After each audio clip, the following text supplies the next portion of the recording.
You ask Tiger to calculate. This deals with finding the midpoint between 2 points.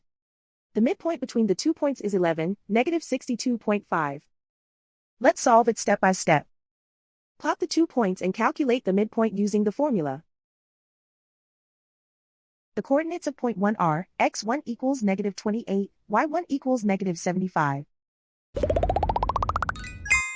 The coordinates of point 2 are, x2 equals 50, y2 equals negative 50.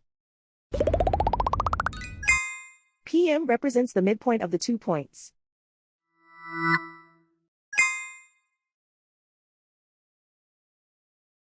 Use the x values in the midpoint formula to find the midpoints x. x1 equals negative 28. x2 equals 50.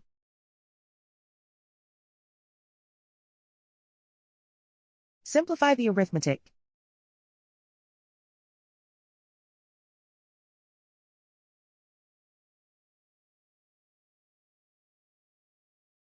Use the y values in the midpoint formula to find the midpoints y.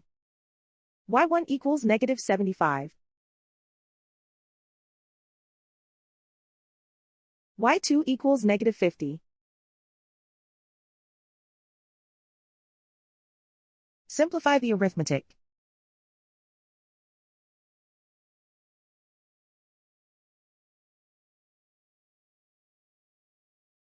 And so, the midpoint is 11, negative 62.5.